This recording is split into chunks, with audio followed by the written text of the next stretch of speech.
bonjour à toutes et à tous, bienvenue sur ma chaîne YouTube des figurines et des jeux. Je suis sur le stand de Z or Alive Company et en compagnie de Laurent, qu'on a pu voir dans la vidéo précédente. Salut Laurent. Salut Eric. Donc là, cette fois-ci, on va parler de gaz, de zombies, de mutants, de météorites qui s'écrasent un peu partout sur Terre. Un background bien sympathique et là, c'est Z First Impact. Opus 1. Opus 1, chapitre 2, puisqu'il y a deux boîtes en fait, Voilà. qui peuvent se jouer séparément, mais qui peuvent également s'assembler pour faire une méga boîte de jeu et un méga plateau. Alors, on précise que ce jeu n'est pas du tout une référence à un jeu que vous connaissez sur les zombies. À première vue, ça y ressemble, mais c'est pas du tout ça. Voilà, tout à fait. Ça n'a pas le même goût. Ça a pas. Voilà. Alors, qu'est-ce qui se passe dans ce jeu, le background?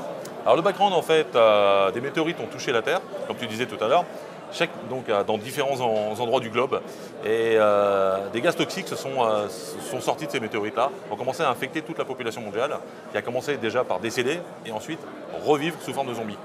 Mais ça ne s'arrête pas là, puisque les zombies en fait commencent à muter. Les rares survivants qui n'ont pas été infectés par le virus en fait, se sont regroupés dans des colonies pour échapper aux mutants. Et des météorites vont sortir, ce que les humains ont appelé des titans, c'est-à-dire des créatures extraterrestres qui étaient cachées au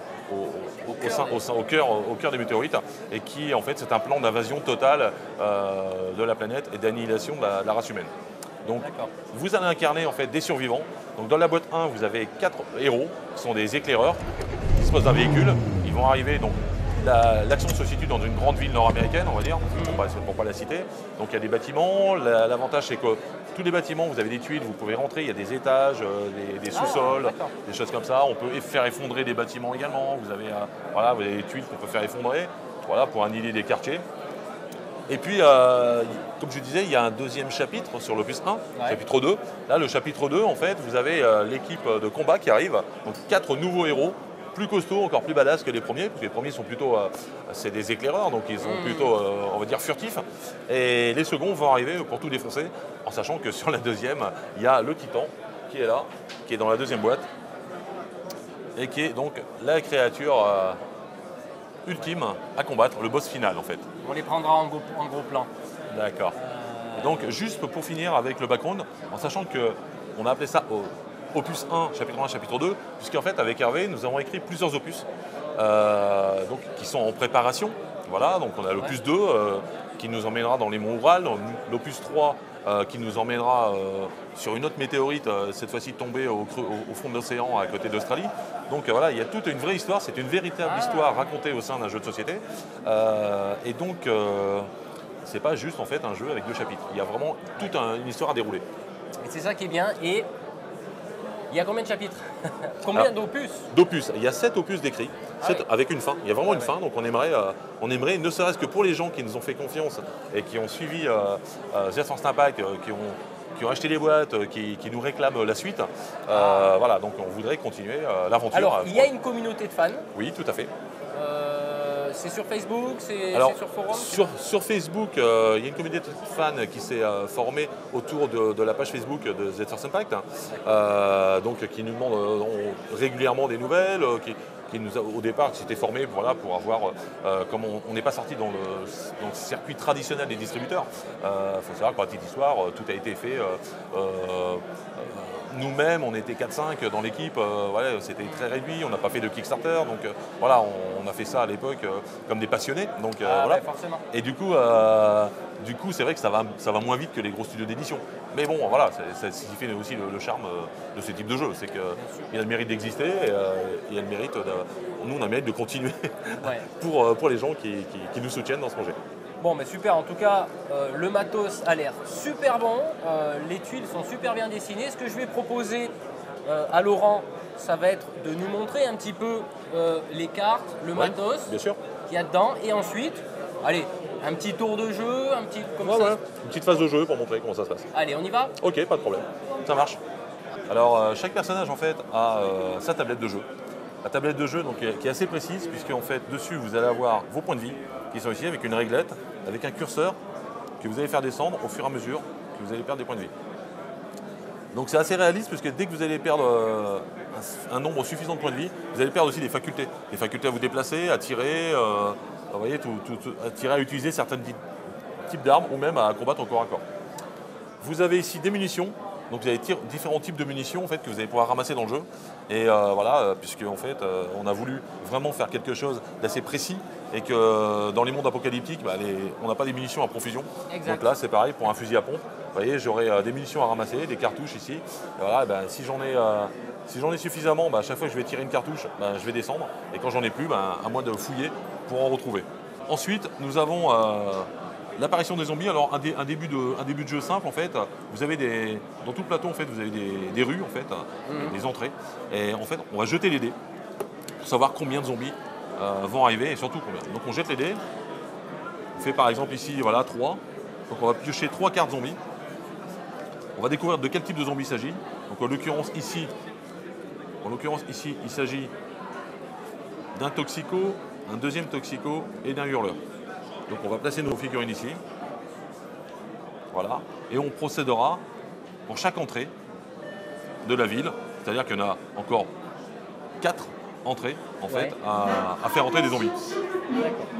Alors qu'est-ce qui peut nous arriver dans les zones de spawn en fait? Et vous avez tout un tas de zombies spéciaux et de mutants. Donc le premier ici c'est la carcasse, c'est le petit zombie classique en fait on va dire, qui est dangereux simplement lorsqu'ils sont nombreux. Vous avez ensuite les hurleurs. Donc les hurleurs, c'est des anciens policiers de New York. Eux, ils ont des mégaphones et ils ont une faculté à hurler en fait lorsqu'ils sont attaqués, lorsque vous les ratez en fait, lorsque vous les tuez pas, et donc à ameuter tous les autres. Parce que le bruit pour les zombies, c'est quelque chose qui les rameute. Vous avez les toxicos vont se déplacer plus vite que les autres parce qu'ils sont vraiment sous adrénaline, donc ils sont assez dangereux et ils peuvent vous infecter. Vous avez ici, ça c'est un mutant en fait. C'est un petit mutant en fait qui sort des égouts, donc qui intervient en fait en fin de scénario. Parce que les scénarios, il y a 8 histoires en fait. Comme je t'ai dit tout à l'heure, c'est une vraie histoire. Donc il y a 8 épisodes dans la première boîte et 8 autres dans la seconde.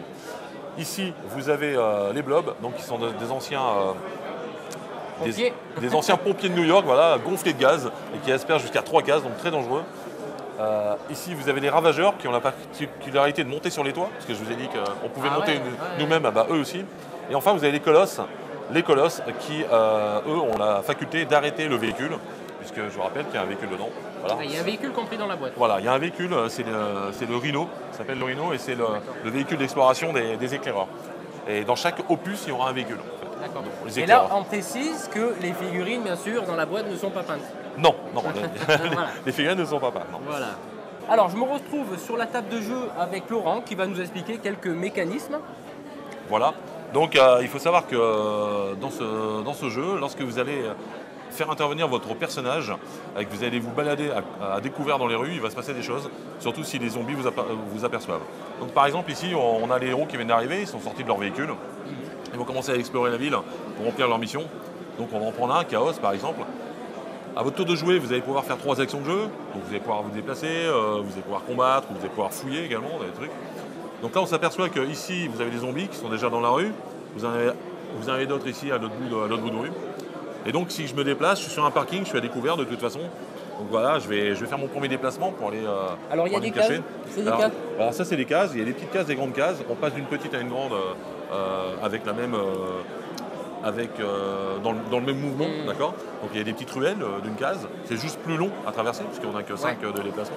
Donc quand je me déplace en fait 1, 2, 3, 4, 5, voilà, j'arrive là. Donc ils m'ont vu. Imaginons que j'ai fini mon tour de jeu, je n'ai pas d'autre action à faire, je reste là. Ces zombies là m'ont vu, ils m'ont vu traverser, puisque les zombies voient tout ce qui se passe sur leur dalle jusqu'à la deuxième dalle là-bas. Ah d'accord. Parce que donc, là on précise qu'il y a des dalles. Voilà, le plateau est assemblé de 9 dalles en fait. Donc ce qui va se passer, c'est qu'on va faire déplacer des zombies. Donc ces zombies là qui sont, pour le coup ils sont nombreux, on n'a pas de bol. Donc on va les faire déplacer vers moi, puisqu'ils m'ont vu. Donc ceux qui vont se déplacer en premier, c'est les toxicos, parce qu'ils avancent plus vite, ils avancent de 2 cases. Donc ils vont avancer ici, là ils sont sur cette case là. 1, 2, les toxicos vont arriver là. Ensuite les autres vont se déplacer d'une case. Voilà, et d'une case. Voilà.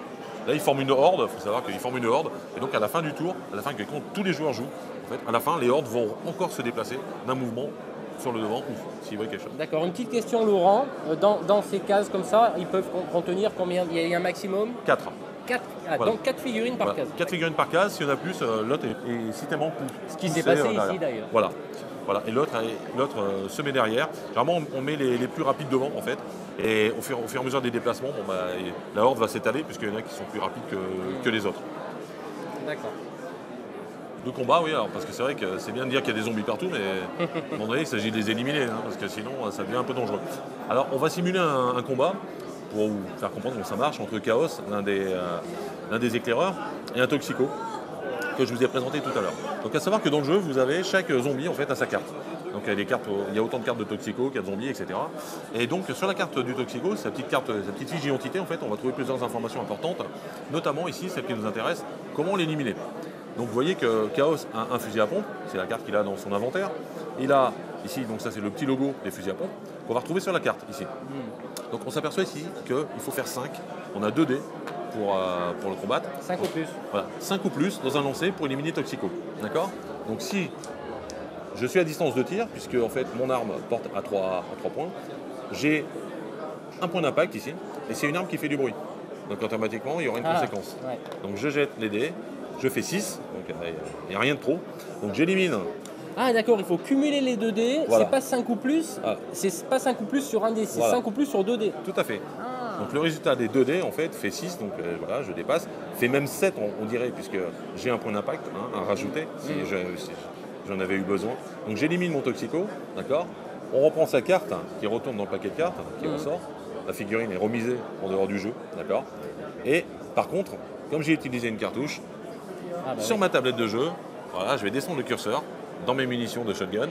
Et si c'était la dernière, j'ai plus qu'à chercher des munitions. Alors tu m'as parlé en off de l'enrayement de la carte et de la perte définitive. Voilà, alors il faut savoir qu'ici, vous avez un chiffre à ne pas réaliser lorsque vous jetez les dés. C'est le petit chiffre qui est à côté ici, en l'occurrence 3. C'est-à-dire que si sur un lancer, je fais 3, ou moins, je peux faire 2, si je suis vraiment à l'aise, je peux faire 2. Non seulement je vais rater le Toxico, d'accord, mais en plus je vais enrayer mon arme. Ou je vais la casser suivant l'arme que c'est, suivant le type d'arme. Donc c'est-à-dire je perds mon arme en même temps. Donc d'où l'intérêt de pouvoir de chercher, de fouiller, de trouver d'autres armes, pour toujours en avoir au moins 2 sur soi. Parce que là elle est perdue, c'est terminé. Définitivement, elle sort du jeu, la carte est... Voilà. Comme les munitions, voilà, tout se périme dans le jeu. Et donc il y a une vraie attente à aller fouiller des bâtiments, à aller fouiller des choses comme ça, pour récupérer des armes, récupérer du matériel, pour survivre dans cet univers hostile. Oui, parce que j'ai vu qu'on a des petits loots là, des petits trucs en 3D. Voilà. Alors vous avez des petites caisses comme ça, dont une est marquée avec une étoile, c'est pour des objectifs. Vous avez aussi des poubelles que vous pourrez fouiller. Vous avez aussi des barrages qui seront mis sur certaines routes pour les obstruer. Vous avez également ici des panneaux qui indiquent que la route est bouchée, c'est-à-dire qu'il n'y aura pas de zombies qui pourront arriver de ce côté-là, c'est toujours une bonne nouvelle lorsqu'il y en a. Et aussi, vous avez aussi des barils toxiques que vous pouvez faire exploser, attirer les hordes dessus et les faire exploser. Donc il y a plein de petits matériels de jeu que vous trouvez dans la boîte. D'accord. Bon, écoute, je te remercie beaucoup Laurent pour la présentation. Tu voulais parler du Kickstarter ? Oui, effectivement, puisque nous faisons un Kickstarter pour Z-Force Impact, vraisemblablement au mois d'avril. La date va bientôt sortir. On la communiquera également sur la page Facebook de Z-Force Impact. Donc on fait un Kickstarter parce qu'on a traduit la règle. Les synchro-lectures a été refaite en version US pour le marché US, pour essayer d'établir un pont avec le jeu là-bas. En sachant que nous avons pensé aux gens qui ont déjà acheté le jeu en France, puisqu'il y aura possibilité d'avoir des stretch goals en fait, et de pouvoir pledger que sur les stretch goals, qui seront des zombies supplémentaires, des nouvelles figurines, des petites extensions de jeu qui pourront rajouter à leur jeu en attendant l'Opus 2 qui devrait être fait l'année prochaine. D'accord. Bon, moi j'ai la chance, parce que c'est un peu les avantages au niveau du mage elfe de la chaîne des figurines et des jeux, de pouvoir rapporter une boîte Tout à fait. à la maison dont je ferai l'unboxing, le déballage, et ensuite je ferai également la vidéo règle. Oui. Un petit peu plus, on ira un peu plus loin, on verra un petit peu les possibilités et les mécanismes du jeu. Donc je le rappelle que ne faites pas de rapprochement avec certains jeux, ça n'a rien à voir. Et je trouve que celui-là est bien immersif, notamment au niveau des cartouches. Et là, on s'approche vraiment d'une forme de réalité de survie. Oui, c'est ce qui a été C'est ce qui a été voulu en tout cas. Donc voilà, c'était notre démarche. Ok. Bah, écoute Laurent, je te remercie encore énormément. Mais je t'en prie, merci à toi. Et puis on va se retrouver à un certain moment, Bien sûr. tous les deux, quelque part, dans le monde ludique. Bah, écoutez, on se retrouve très bientôt pour de nouvelles vidéos. Et que ça marche bien pour le Kickstarter. Merci beaucoup. Ciao. Merci à toi.